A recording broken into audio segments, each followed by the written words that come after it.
I want to mention too that the graph before that we were talking about, the reserve fund balancing, that includes the recommended contributions that are included in this last slide.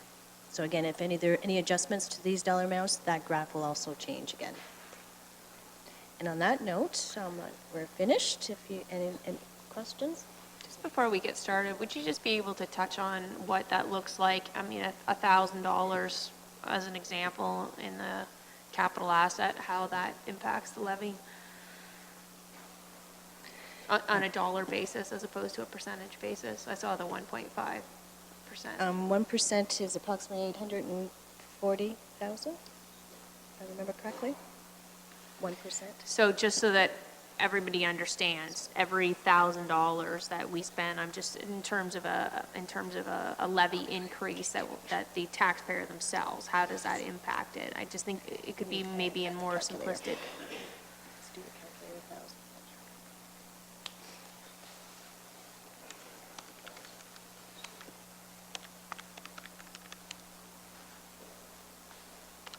1,000. Just the only reason I ask is just so there's a little bit more context when you see, okay, $15,000, just how that is going to change things in 2 weeks' time.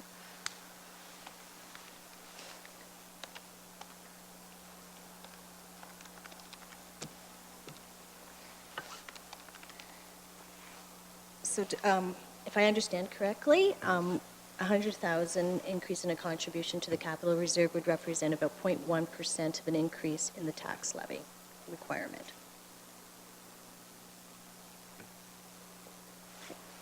Thank you.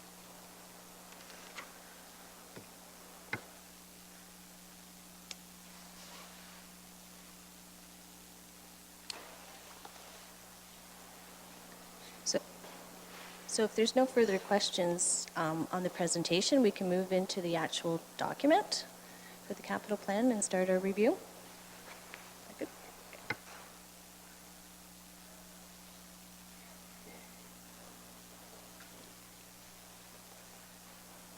So if we turn to page 2-0, what that is an overall summary of our proposed 2019 to 2028 capital plan, and it's basically broken down in by division is the top section, in the middle is the project type, and then down below are the funding sources. So that's it gives you a high-level overview of basically it's part of the presentation you saw with the graphs, but it just gives you the numbers that we're spending each year and how we're spending it. And I'd like to add, the capital plan that you see before you today is represented of, it's more of a affordability plan. This does not incorporate anything that has to do with what municipalities are legislated to, is to come up with an asset management plan. An asset management plan, which we'll learn about this year. For example, in July this year, we have to have a policy, and in that policy, it demonstrates what municipalities have to do to replace their assets in a format where the useful life is relevant. And what I mean by that is, let's use ambulances, for example. Now, keep in mind, we're replacing our ambulances properly. However, let's use that as an example. If we are keeping our ambulances for 10 years, and that's what's represented in this budget, however, the asset management plan says, no, you got to replace your ambulance every 5 years, that will have to change going forward. And I think we all realize that's going to cost more dollars. So there are some components in this capital budget that is related to replacing assets with their useful life, but there are also some that are not. And we won't know what those are until we have this asset management plan in place. So I wanted to make sure Council understood that this plan before you doesn't necessarily replace all our assets when they should be replaced. We have a question from Councillor Van Passen. Thank you, Madam Mayor. That sort of half answered my question, because during the presentation, we have $900 million worth of assets, and in 10 years, we're going to spend $466 million. So we're basically replacing half of everything we own, but recognizing some things have longer lives than others. So, a lot of money. That's correct. All right, so 2-1. Yep.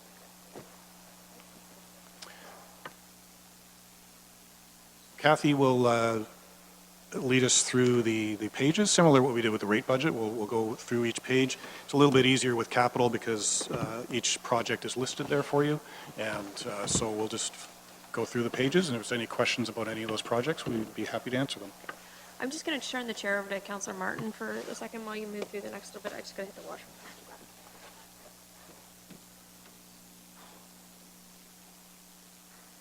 Okay, so, thank you. So the first section that we'll be reviewing is section 2A, which is the proposed capital plan for the replacements. Again, I'd mentioned in our plan that that was the majority of our projects. So if you turn to page 2-1, the first area, and it is set up based on division, and the general managers and project managers are available if you have any questions. If we require any details of any project sheets, we can bring them up on your screen for you to have a look at if you'd like. So what we can do is, if there's no questions on each of the pages, I'll just move forward. Councillor Van Passen. Yes, thank you, Madam Chair. Starting on page 2.2, and I hate to pick on Public Works, but we look at what we're replacing. We got 3 tandem dump trucks, 3 one-ton, 7 pickups, plows, some single axles. What I'd like to look into is not replacing those trucks in 2019. Maybe we've got to make them last one more year. But in conjunction with that, a review of sort of the overall operations of Public Works to gradually make a shift to more and more contracted jobs. Like, you know, if you need a load of gravel, you don't need to own your own dump truck and you don't need your own driver. You can just phone a contractor who will bring you the load of gravel, or, you know, ditching a kilometer of road. But it would be a gradual shift in how we do business in Public Works. But, you know, can we make do one more year without replacing those trucks? And at the same time, if we didn't replace them, I'd still like to set the money aside in reserve, because every once in a while a truck breaks or a frame bends, or, but it would also be the shift in the operations over the next, you know, 2, 3, 4, 5 years to get to a different point on how we do business. And, you know, maybe I could get a comment from Mr. Baird on whether that concept is even plausible. Through the mayor. Thank you, Councillor. You know, anything's possible. The challenge we have is to keep up with our service delivery. And that's something that council can certainly set, the service delivery standards and so on. Our equipment pool is considerable. We've got about 292 units, everything from vacuum trucks to street sweepers and lawnmowers and tandem plows and pickups and so on. Each of those units has a life expectancy where we would operate it to optimize its use and then trade it in for a reasonable return and replace it with an as-like unit. Just as an example, for pickup trucks, because we can all relate to that. We either own one or we have a friend, thankfully, that has one. The expected life for a pickup truck is 7 years. This is like normal, so your 4 or 5 year warranty, and then beyond that. We have a crew of 7 licensed mechanics that keep our fleet operational. Of our pickup trucks, we have 61 pickup trucks that are in place for all of the county operations, right through roads, water, sewer, parks, and recreation. 47 of those are over 8 years old, and 17 are over 10 years old. So notwithstanding what you're saying, is if we need to look at maybe a different model, whether we lease them or scale them back, rationalize the need, we still do need to keep the rubber to the road, as it were, to keep up with our maintenance and all our obligations. But we're seeing the age of our fleet.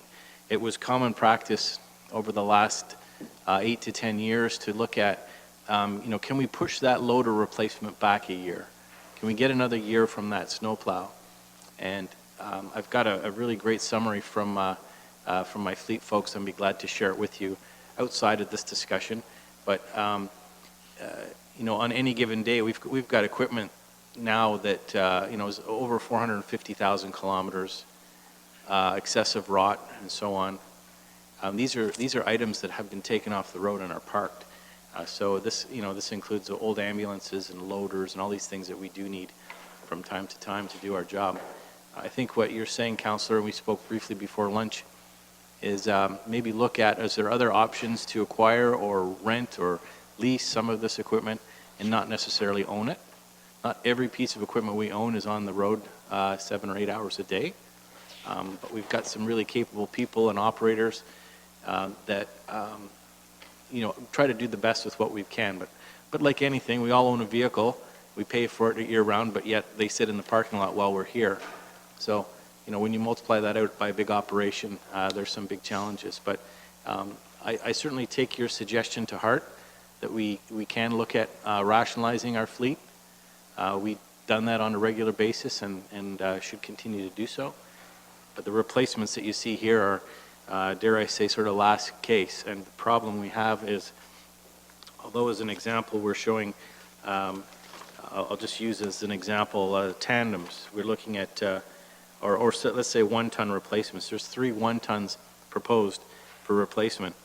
Even if we issue a tender today, by the time the tender closes, council approves those bids, and we get delivery, we could be well into the summer. So that could be problematic from operations as well, having reliable equipment on the road. So just kind of managing and balancing that. We can't afford all brand new equipment, but we should have a reasonable replacement schedule that council can set. We use some standard life cycle costings for TCA and so on. But there is room for improvement always. But I'd welcome maybe further council discussion, maybe not as we're on this page, but in a general principle, as County Manager, our CAO David Cribbs has said, if we think strategic, what are some big issues that you see going through this capital budget that you can provide direction to staff so that we can work on that and gradually, it'd be nice to come up with some savings right now, but maybe those savings can be articulated year over year so that a couple of years from now we can really see the benefit of maybe tweaking our operations a little bit. Just a few thoughts there. Maybe I'm the wrong guy to talk to about replacing equipment, because I know my kid used to bug me. The only new truck I ever had was a 1983 that I drove for 27 years and replaced with a used one when it wore it out. But I understand the equipment and the need for the equipment and the standards from MTO on how well the equipment has to be on there.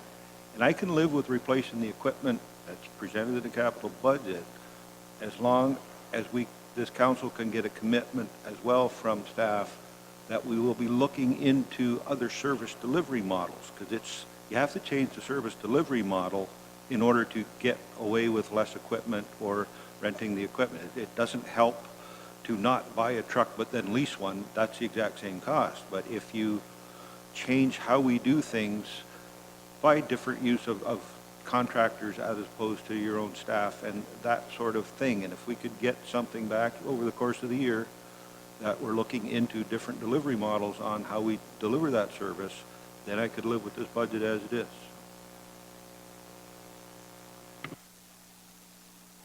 Councillor Martin. Oh, no. Would you like your chair back, or shall I continue?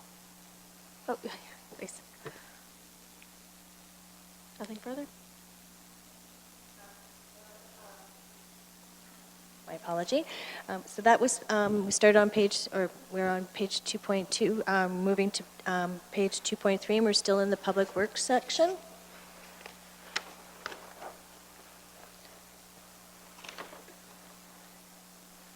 Moving to page 2.5. That finishes the fleet equipment pool replacement, and we move into, So, sorry, we did, Councilor Martin. My apologies. I just wanted to pass the chair back so that I could go forth with a question with regards to the trucks. I'm wondering if is there some kind of system where a mechanic actually signs off on them, or is everything that you're doing just a preventative measure? That's a great question through the mayor. All our mechanics is required by their job is to make sure that every vehicle that leaves the shop is roadworthy and meets all the requirements for the ministry, the CVORs. They provide written summaries on a regular basis as part of their maintenance, what was done when it's done. We do preventative maintenance.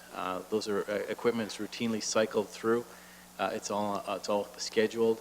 And then, of course, there are breakdowns from time to time, but it's all managed, and there is that accountability piece that we're not just fixing things that we think need to be done, that there are licensed professionals that are making that determination and providing us with advice. So all of these replacement vehicles have been signed off on a mechanic that's what is in the best health for Yes, those? through the mayor, that's correct. We'll have a work schedule on each of those replacement schedules, and that'll show mileage, condition, some of the expenses, especially when we get in excess of that life cycle. We start to see we're spending anywhere from $5,000 to $25,000 a year to keep it roadworthy. So at some point, we can relate to that with our own personal vehicle. At some point, you need to do a full replacement, and you can no longer just keep repairing it. But we have all that data on each piece of equipment. Councilor Huffman. Through you, Mayor, to Mr. Baird. Now, you had mentioned earlier with the vehicles about trading in. At any point, are any of the vehicles that are have been in the fleet when they're no longer in the fleet, are they ever sold through private or like a public auction or anything? Yes, through the mayor, councillor, we do have a public a forum that all of our surplus assets, be they old or no longer needed, that are disposed of. So they're made available to the general public. We got away from like the conventional auction. It just seemed to be very problematic, but this gives full exposure. It's online, and I know Ms. Darlington is here. She's our expert in the purchasing area. She could perhaps elaborate a bit on that, but everything, if it's no longer needed, it goes out on that listing and we dispose of it, take it off the books. And that revenue then, where does that show up? Okay, the revenue would go directly back into the equipment replacement reserve. Okay. So that's built up by the hourly rental rates that each of our departments use. Each pickup truck gets charged out a weekly rate or a daily rate that goes from their operating budget into the equipment reserve. So it's self-funding to purchase equipment and operate and maintain equipment. And anything else we would get from that, from the sale of a trade-in or something like that, would also go into that account. Okay. And one other quick question, sorry. The vehicles that we do purchase, do we purchase those locally? When we issue through the mayor, when we issue an equipment tender, it's as per your approved policy. Mm-hmm. So we will issue a tender. It's electronic. It's online. It goes out. We get, there's typically a lot more bidders for pickup trucks and, some of those units. When you get into more complex equipment like loaders and mowers and tandem or specialized equipment, you tend to see fewer bidders, but they're all watching. There's money to be made for sure, but that goes out everywhere. We like to buy local, but best price always wins out. So I have one question for you, Mr. Baird. So I'm a truck greater than 7 years of age with a mechanic on staff, or I think you said around 7 mechanics, is costing $5,000 to $25,000 a year to maintain. My truck is older than 7 years, and I don't spend $5,000 to $25,000 a year, and I don't have a mechanic on my staff. No, thank you, Madam Mayor. Just for clarification, I was giving an example such as a tandem plow truck. Those that would generally be replaced, our standard is anywhere from 12 to 15 years.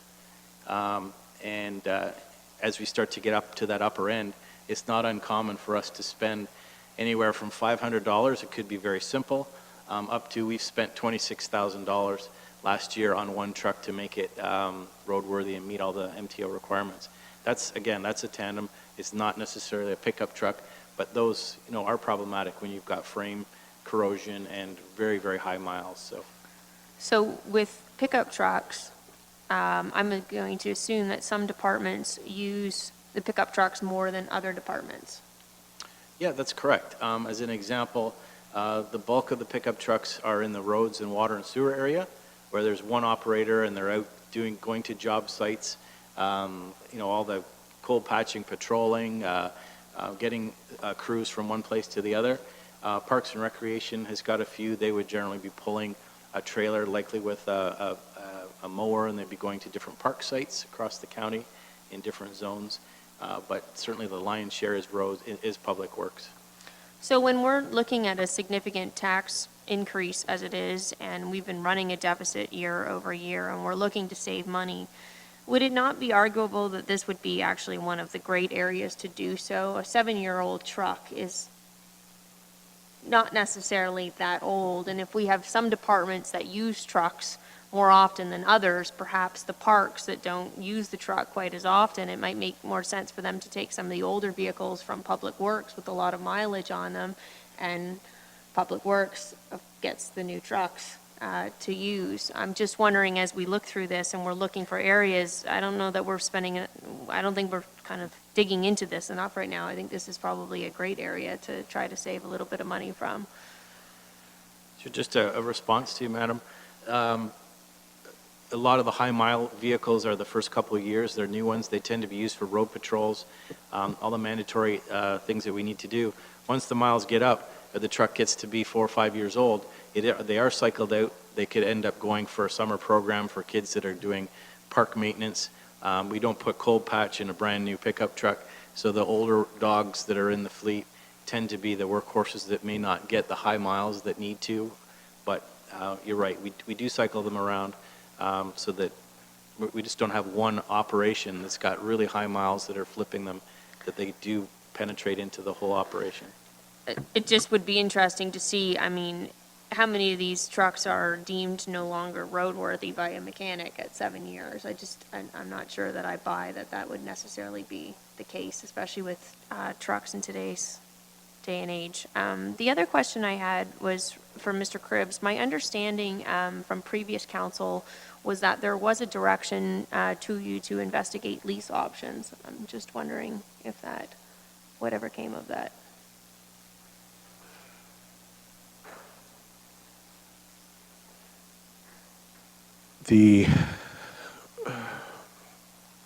We've been working on a couple of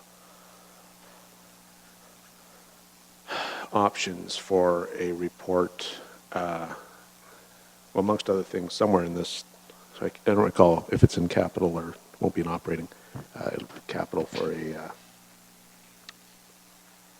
If I may, there's two bits of information I'd like to add. One, if we decide to lease, that goes right to our operating budget. So it turns from a capital asset being replaced, being to a direct expense to our tax levy.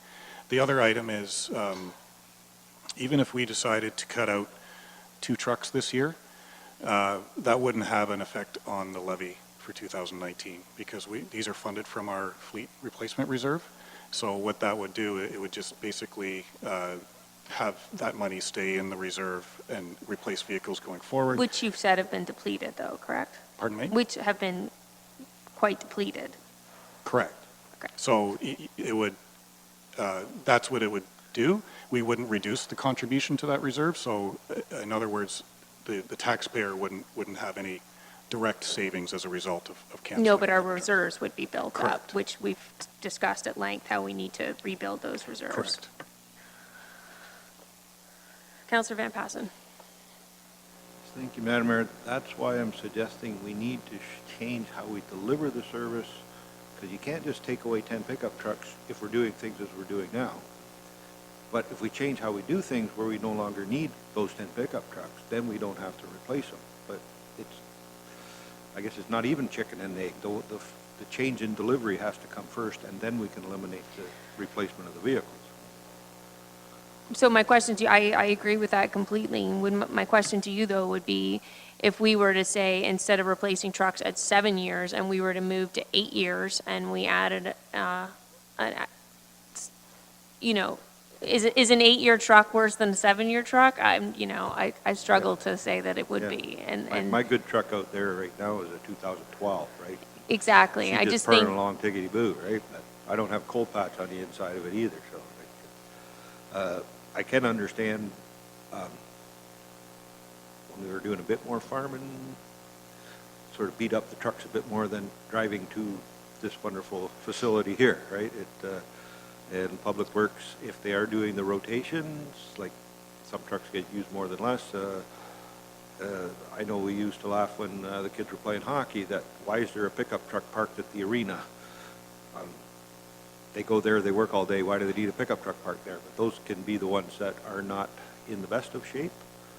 And I'm sure that they are keeping them to minimal standards according to the MTO, but there is 7 on there, we could only replace 6 or 5 or 4 or 3 this year. Councillor Martin?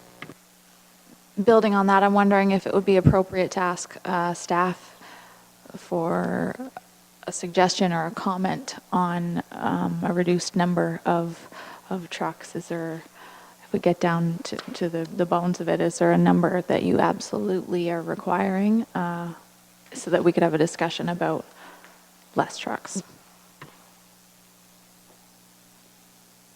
I think through the mayor, it's not something where we just, you could cut a couple of trucks out of this budget and we'd still have to make do. The fact of the matter is there's a certain number of vehicles that we need to do the job. And if they're getting, older by the year, we're still spending a tremendous amount of money maintaining them. And at some point, there's a tipping point, really. And I know, as an example, in the summertime when we have our summer students on and there's a requirement for additional vehicles, we do lease those. There's a local leasing company that we pick up a number of them so that we're not actually buying them and having our own trucks sitting parked somewhere, that we actually bump up for the need and then bump back down. I think optimizing things, as Councillor Van Passen has said, we need to question, council needs to question, why are there a number of trucks parked, say as an example, in Mr. Cridlin's arenas? Are they used during the day, but what about the night? Is there an opportunity to, maybe employ those for night patrols and things like that? I would not recommend just simply deferring vehicle replacement, but taking a step back and saying, let's spend the next year rationalizing what we've got and then start to, gradually maybe wean ourselves off. If we could reduce 10% of our vehicles, that would result in some, considerable savings, I would think. But just to drop a vehicle off the list may not be a good idea in the very short term. I guess my question then, I don't think there was a suggestion of dropping a vehicle off the list. It would be extending, for example, the replacement to 8 years as opposed to 7 years. And with how many mechanics did you say we had on staff? 7 mechanics? Yes, Madam Mayor, we have 7 mechanics, and again, just so that the information is correct, the goal, the current council approved replacement policy is a pickup truck every 7 to 8 years. We have 47 that are over 8 years and about 10 that are over 10 years. So we're already doing that. We're kind of pushing them back as far as we can. But at some point, you do need to replace them. And just one more question about the summer students. So these are new leased trucks? That's correct. They're leased, a handful of trucks that are leased through a local leasing company to help augment our summer program. Just on a short-term basis? Yeah, just basically May, June, July, August, if that. And have we ever investigated whether or not it would be more cost-effective to just keep some of these 7-year replacement trucks and use them instead of leasing brand-new vehicles for summer students? Yes, we have looked at that. They're not necessarily brand-new vehicles. These would probably be anywhere from 3 to 5 years. that we get. They're all different colors, not that that matters, but they do fulfill that requirement. And for a short-term lease, they do work out well. But again, longer term, it's cheaper to own those, maintain them, and replace them than it is to do shorter, medium-term leases. Sounds But run the numbers either way. Just one point for Mr. Van Passen. It sounds like you need to lead up a fleet efficiency review. Any further questions? Councilor Michelli? Thank you, Madam Mayor. I think this question is for staff, Mr. Baird. We have 7 mechanics on staff. So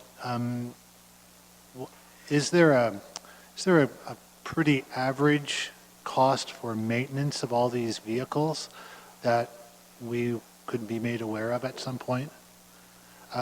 Because my question is, and I'm just because I don't necessarily understand how we come to some of these numbers. 7 mechanics, and you mentioned that our maintenance costs, can be fairly high as the vehicles get older. 7 mechanics, these are mechanics who are working on a salaried basis, correct? So the maintenance would primarily be replacement costs, right, for parts and those kind of things. Parts and labor, of course, yeah. Okay, but the mechanics, like if the costs are going up, the labor costs are pretty easy to identify because the mechanics are salaried, correct? Okay, so is the cost of the parts becoming more expensive, either because we're using more replacement parts or because the prices of the parts are going up? Through the mayor, in general, I think parts are always going up in price, but the older the vehicle, the more parts you need. And I think that's the trigger point. At what point are you replacing everything, on all the different systems? We do 75% of the work on the vehicles, and we rely on third-party experts. If it's transmission, we won't tear apart a transmission. We will send that out. Some of that specialized work, it's a complementary, having it in-house and sending it to out for specialized service. Okay, thank you. Madam Mayor, another question. So is there a way we can calculate through the maintenance costs when the optimum lifetime of a vehicle arrives? Through the mayor, yeah, for the most part, yes. It depends on how the equipment is being operated, how, the preventative maintenance schedules, if they're being adhered to. I think there's some general standards in there, and that's where it gets back to that, the typical replacement schedule is 7 years for a pickup. Again, these are just sort of standards that in the public works industry have been employed. 12 years for a tandem, single axles, 10 to 13 years. So there's that optimum point where it becomes more economical and more reliable to discharge that unit and look at replacing it. So that's probably the fine line. I'm sure with each different vehicle, it may be all over the map, but for the most part, those would be averages. So that's kind of what we've built our replacement schedule around. Thank you. Okay. Councilor Geisens?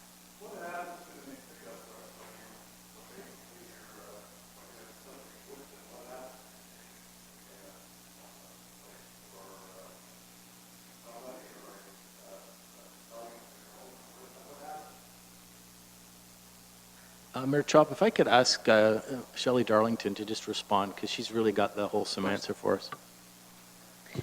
Through Mayor Chop, the county has an approved asset disposal policy that Mr. Baird spoke to about.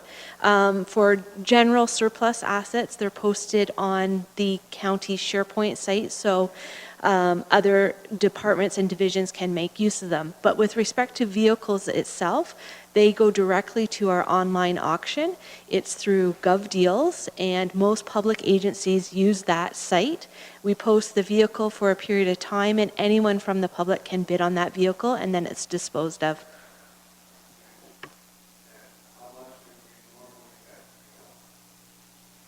Through the mayor, unfortunately, I don't have that data in front of me, but you will recall council each year receives an information memo, which presents the entire online auction proceeds for the previous years. That will be coming forward to council in the month of February, and you'll see what was disposed of, the type of assets disposed of, and the revenue that was generated from that. So unfortunately, I don't have the data in front of me, but you will receive that information report in February.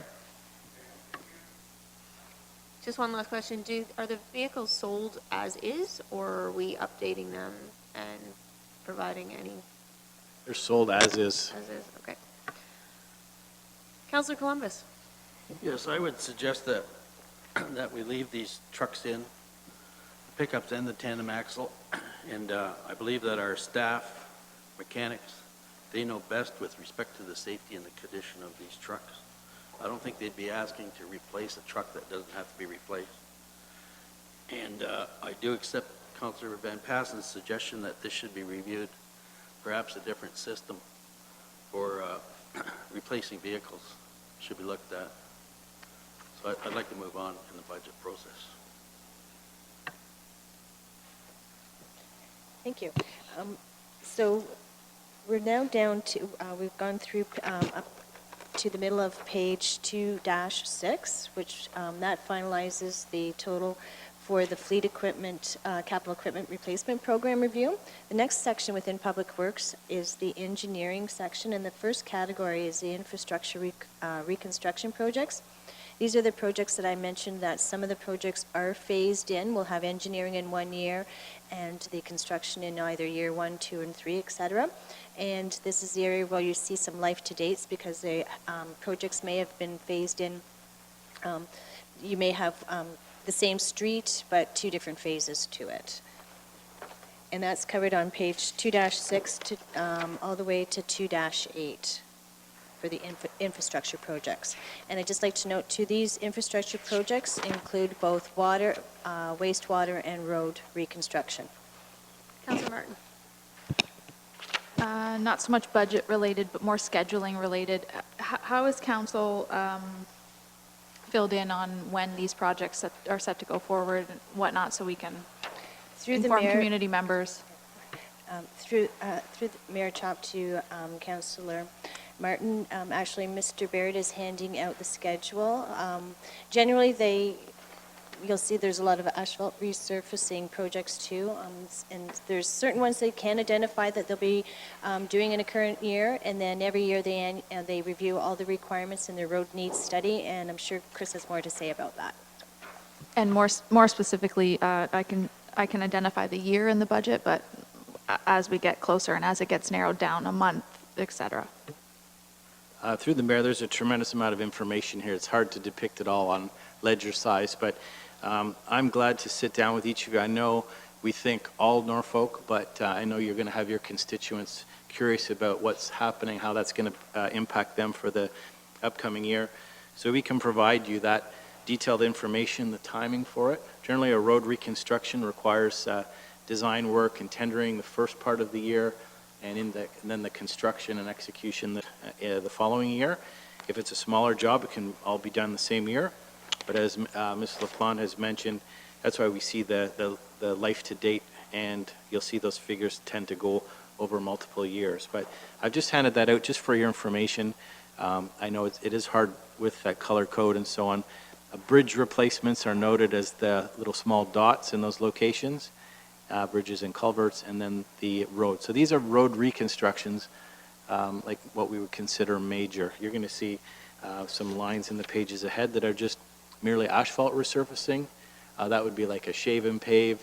We did a couple of those places, a couple of those projects in each of your areas over the past year, just to fix up some of those roads where the infrastructure underneath is still acceptable, but the wear condition on that road needs to be spruced up. So we've got that, and I can also elaborate further. I know, Councilor Martin, you had a question about surface treating, and that's more in the rural area, and I'm glad to answer any questions there too. But I thought this would be helpful for you to have this folded up in your binder. Councillor Columbus? Help Amy with that. Normally when there's a major reconstruction of a road, there's always a public meeting where all the residents are invited. And that's led by our Public Works Roads Engineering Group. And even the water people are a lot of times there because it involves total infrastructure replacement. So that does take place before major reconstruction. Councillor Taylor? So for 2018, there are a few, like St. Andrews Street in Port Dover and Evergreen Hill Road. I take it the 2018 here is engineering costs, and then the project is planned for 2022?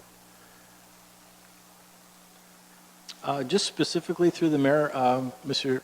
Taylor, what was the project you were saying, Evergreen Hill? My question more so is the 2022 figure isn't likely going to change significantly as we get closer to it. That's where I'm going with this. Okay, that's a good question, and again, through the mayor.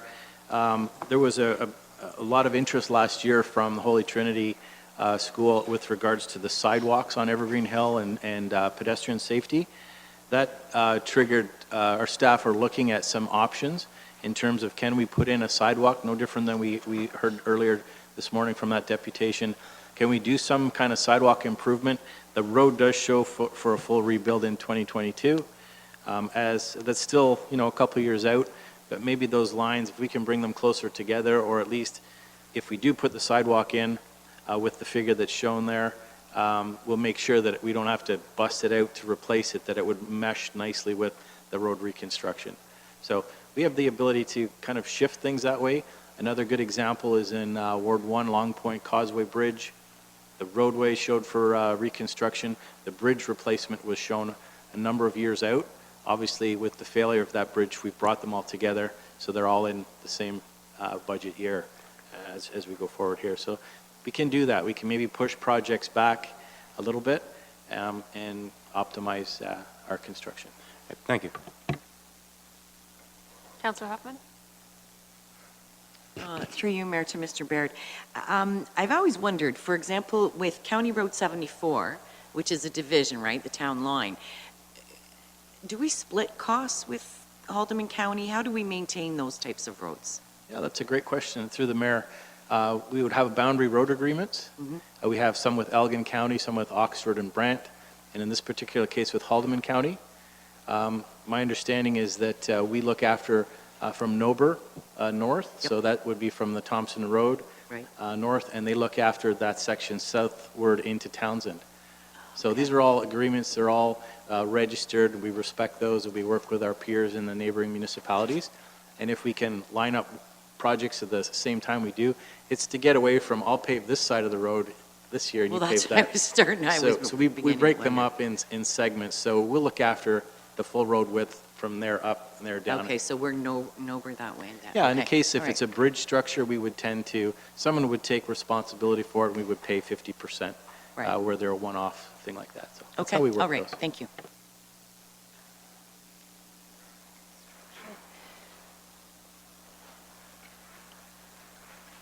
Oh, Councillor Van Basten, sorry, didn't see your hand. Yes, thank you, Madam Mayor. I would just like to thank staff. You'll notice in Ward 4, there is actually a road project in my term of council for once. So we're getting something this time.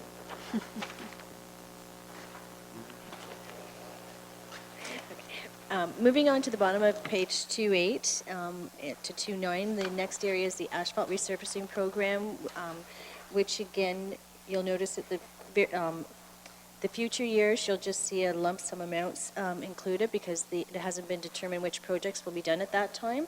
These generally are just road resurfacing projects. It doesn't include any other infrastructure replacement such as water or wastewater.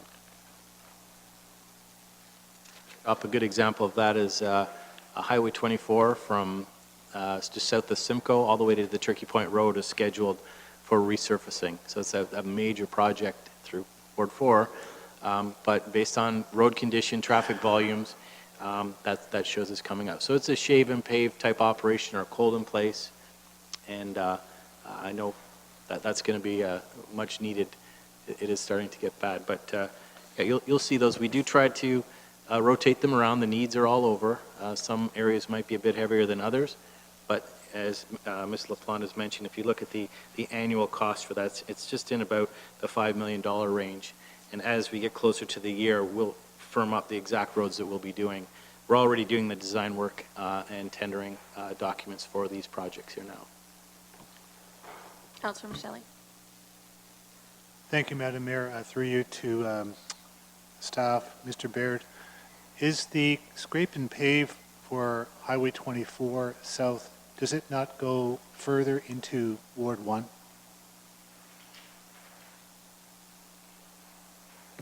What we're showing right now is it does go, I should be familiar exactly where those lines are. It is showing going to the Charlotteville west quarter line, which I believe it does go into Ward 1. Yes. I did mention Turkey Point Road. No, it does in fact go that distance there. Okay, I'm sorry, but it extends past the Turkey Point Road? Yes, to Yes. the next concession, north-south, which should be Charlotteville west quarter line. Yes, okay, thank you. If I could just point out to council, one of the projects we've mentioned it a few times. We had a pretty elaborate reserve report to council a couple of years ago now, and one of the recommendations was a development charge study, and we had a presentation from Watson and Associates last year, technically last year, and so one of the outcomes of this study, and we put it in the 10-year plan, is we're able to use development charges for a small portion of these last two sections. So if you add them, if you look at the last column, it's development charges, you add them together, it's approximately $5 million. So we've, through this DC study, which was part of the, if you recall, you may or may not recall, our roads replacement reserve is in quite a large deficit situation. So we just took $5 million from that reserve, and we're going to be charging it to future development. So that's a reason why we wanted to instigate the development charge study ahead of the 5-year requirement. So I just wanted to point that out today. Councillor Martin. Is the assessment of the roads an in-house job or a service that we tender out for? Through the mayor, we've done a combination of both. Generally, we do a road needs assessment to help determine where we should be going using an established set of criteria. But our operations staff, in partnership with our engineering staff, identify where those priorities are, and that's what helps build this capital plan. The other factor is not just road condition. There's a number of factors. Traffic volume. Obviously, there's a greater benefit to more drivers, or if the road can be improved. And also making the decision at what point is it so far gone that it needs to be a full replacement, or can there be some preventative maintenance items such as crack sealing or patching to help prolong that life a little bit too. So it's a combination, a little bit of consultant work from time to time, but the bulk of this work, this plan that you see before you, in particular the surface treating program, is all in-house with your staff. And if we're tendering out, how frequently is that happening? Generally, and through the mayor, roads are there. They've got a life expectancy of 20 to 40 years. It's not something we have to do every year, but sometimes we may, look at updating a series of roads that might all be in that same area. Is there some that they may all be the same age, but can we use some other technologies like sounding? They can determine the road base. That we do core testing to see this, the base, how it's functioning. Drainage, there could be a number of things that we could do. But for the majority of times, we are doing it with our own staff.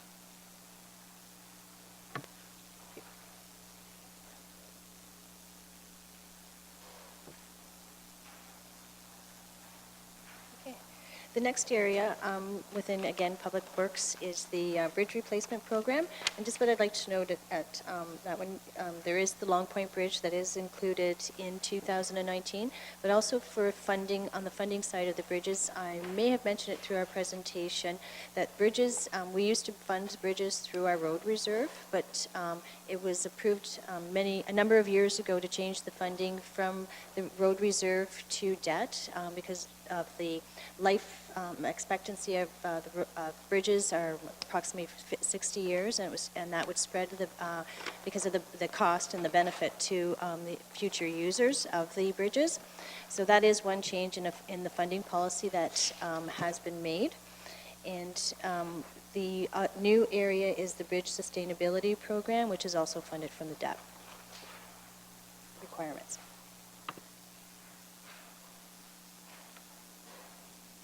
Okay, there's no questions on that. Our next area is the drainage engineering. This relates to the municipal drain construction projects. These amounts, you'll see that they're an annual amount, and my understanding is that the projects aren't identified, and they can't be identified at this point in time, and it's based on petition. So as the projects or the construction of the drains these construction projects in 2019 may be a multiple of different municipal drains.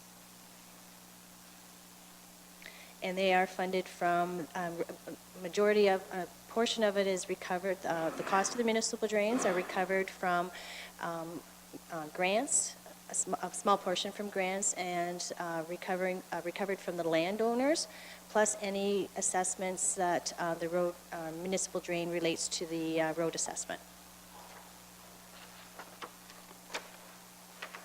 Councillor Hoffman. Thank you, Mayor. Through you to Mr. Baird. Quick question.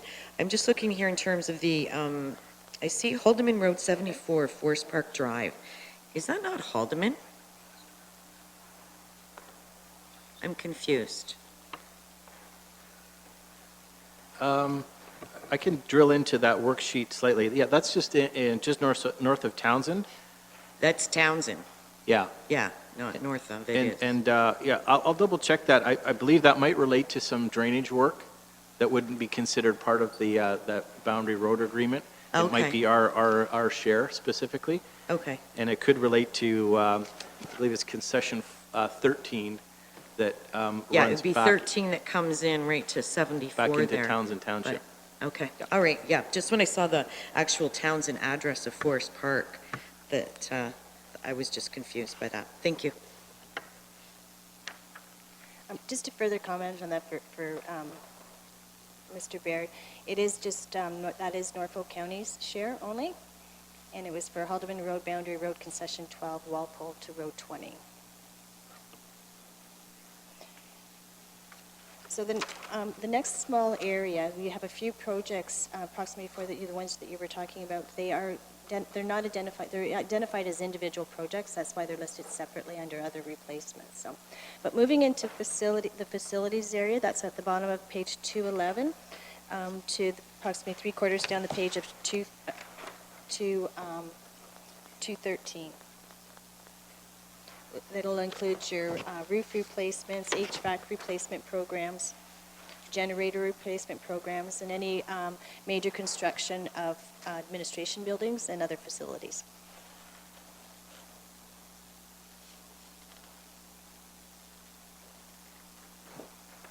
And there's questions. The next area at the bottom of page 213, we move into the roads area. We have a number of different programs also within the roads areas. There's the Urban Street Resurfacing Program, a surface treatment program, parking lot preservation programs, and retaining programs, and along with street lights. The majority of these projects are funded from the road reserve, with the exception of parking lots.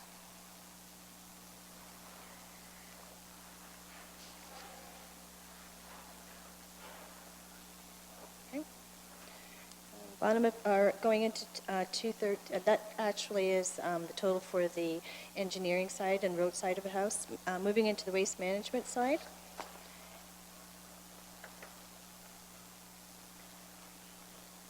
Just as a note for council, just Tom Howe and the Canberra sites, any projects related to those items, the budget is based on information provided from Haldeman County, as they're responsible for administering the Tom Howe and Canberra sites.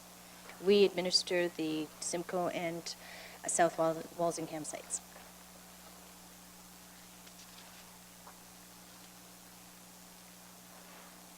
Okay, moving into the next area is the water and wastewater services area. From page 215 to the bottom of page 218.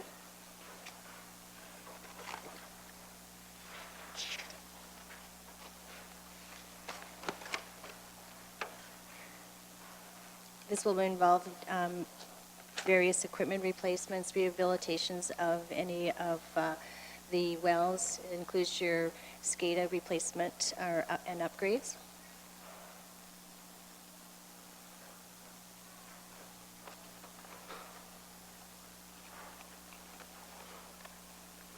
Councillor Huffman? Thank you, Mayor. Through you to whomever, I guess, is responsible to answer this. I'm assuming oh, for God's sakes. I have Cridlin in my head for some reason. Bill, you have to answer this one. All of the costs related to the wastewater reconstruction and replacement of equipment, et cetera, I understand, because you talked about we have aging infrastructure. My question is, when and where is the plan for Norfolk County to reduce these 5 to 7 water treatment plants and become more efficient and tap into some of these infrastructures that are there in Townsend and things like that? So just looking at this, I mean, this is like a 10-year plan, so obviously it's after 10 years? Okay, that's a great question through Mayor Chop.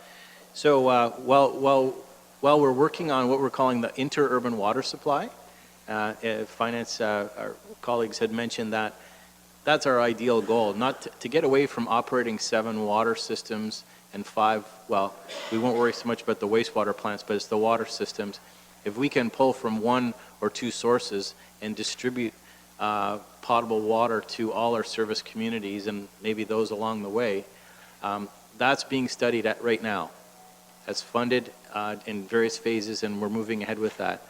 You're going to hear more about that in the year or 2 ahead. We also have, I'd mentioned February 5th, we're coming to you to talk about the pressures we're getting from the development and the growth of our communities, why we need to expand our plants to add more capacity to serve those. What you see right here in this capital budget, they're relatively small dollar, relatively speaking again. This is just to keep the existing plants operational. So they're broken down to wastewater plants, they're sewage pumping stations, valves, lifts, blowers, all these different bits and pieces that form part of a wastewater treatment plant or a water plant. You'll see a well rehabilitation programs and things like that. So this is just the day-to-day. These are the oil changes and tires to those systems for a simple term.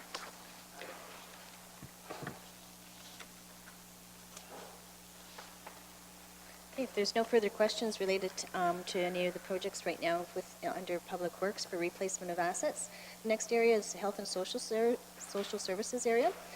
It includes Norview Lodge. That's the main area as far as any type of replacements. There are some minor replacements within the Health and Social Services area. If there's any questions related on those, it's from page 218 down to the bottom of page 2-21.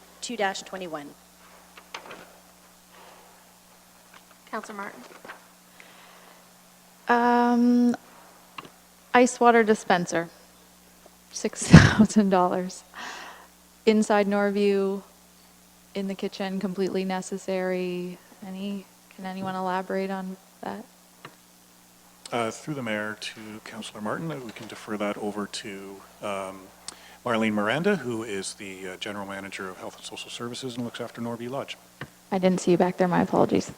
No need to apologize. Through the chair to Councillor Martin, we have 8 home areas, and we are the home for 179 residents. So the ice and dispensary is to fulfill the needs of providing cold water and maintaining food in a safe handling perspective. So like any other piece of equipment, it does have a lifespan, and it is at its end date, and it does need to be replaced. Thank you. Also, it looks like we are spending $35,000 a year on carpet replacement. Could you speak to that?